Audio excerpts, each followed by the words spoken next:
बहुत। और वही मध्य प्रदेश से इस वक्त ये बड़ी खबर है। मध्य प्रदेश के भोपाल में 1800 करोड़ की ड्रग्स बरामद की गई है। जी हां, ड्रग्स मैन्युफैक्चरिंग रैकेट का भंडाफोड़ हुआ है। भोपाल में एटीएस और एनसीबी ने फैक्ट्री पर रेड मारी और एनसीबी ने 2 लोगों को गिरफ्तार भी किया। अमित चतुर्वेदी और सान्याल बाने को धर दबोचा है। ये बड़ी खबर और बड़ी सफलता हाथ लगी है मध्य प्रदेश के भोपाल से। ये बड़ी खबर है जहां पर 1800 करोड़ की ड्रग्स बरामद की गई है।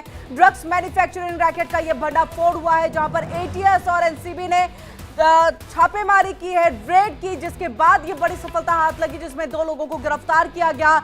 अमित चतुर्वेदी और सान्याल बाने को धर दबोचा गया है। तो बड़ी सफलता ये हाथ लगी है भोपाल में जिस तरह से एटीएस और एनसीबी ने ये यहां पर कार्रवाई की। और ज्यादा जानकारी के लिए हम सीधे रुख करेंगे मुक्ता पाठक का पूरी जानकारी के साथ। मुक्ता, क्या कुछ जानकारी है? बड़ी कामयाबी के तौर पर ड्रग्स मैन्युफैक्चरिंग रैकेट का ये भंडाफोड़ हुआ, एटीएस और एनसीबी को बड़ी कामयाबी हाथ लगी।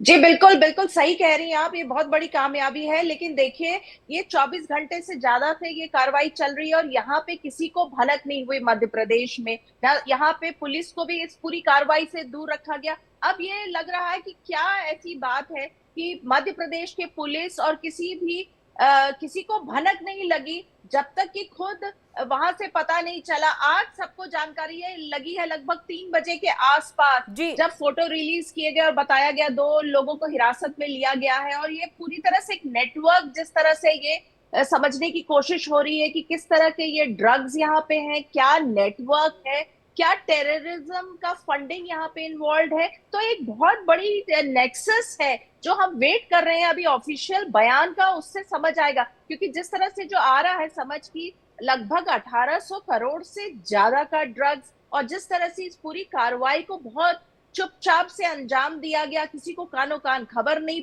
पड़ी। ये भोपाल से लगभग 40 किलोमीटर दूर है ये जगह जहां पे ये फैक्ट्री है, जहां पे यहाँ पे कार्रवाई चल रही थी। 2 लोगों को हिरासत में लिया गया, एक महाराष्ट्र से, एक भोपाल से है। तो अभी हम बेसिकली एक ऑफिशियल स्टेटमेंट का वेट कर रहे हैं कि पता चले कि ये बिल्कुल मुख्य एक ऑफिशियल स्टेटमेंट का इंतजार यहां पर हो रहा है। लेकिन बड़ा सवाल ये, क्योंकि ये सवाल आपने भी बहुत गंभीरता के साथ उठाया कि यहां की पुलिस को यानी कि चुपचाप तरीके से ये पूरी कार्रवाई को अंजाम दिया गया। क्या एटीएस एनसीबी को जो संयुक्त यहां पर कार्रवाई कर रहे थे, ऐसा नहीं लगता है कि पुलिस को भी इन्वॉल्व करना चाहिए, या फिर ये लगा कि इन्वॉल्वमेंट है कहीं ना कहीं और शायद ये जानकारी ज्यादा लोगों तक पहुंचे तो इस कार्रवाई को करना मुश्किल होगा और इस तरह की सफलता मिलना मुश्किल था? बिल्कुल सही कहा आपने। देखिए आज ही एक खबर थी, अभी से 3-4 दिन पहले यहाँ पे जो इंजीनियरिंग कॉलेज है मेरिट, उसमें एक छात्र ने सुसाइड किया था। उनके पेरेंट्स ने ये शक जाहिर किया, आज ही ये खबर है कि नहीं, उसको ड्रग सप्लाई किया जाता था, उसने सुसाइड भी किया, उसकी मौत हुई है, उसका मर्डर किया गया।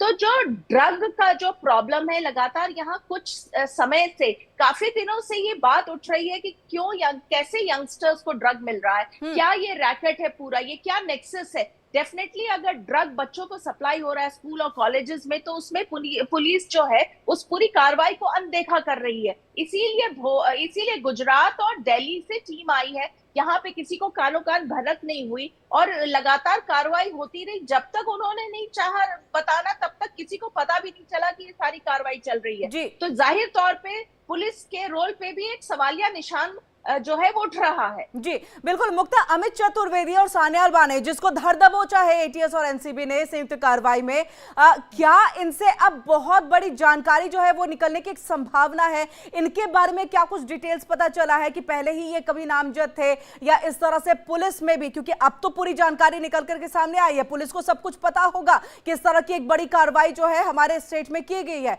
तो अब इसको लेकर के क्या अमित चतुर्वेदी या सान्याल बाने के बारे में पुलिस भी कुछ कह रही है?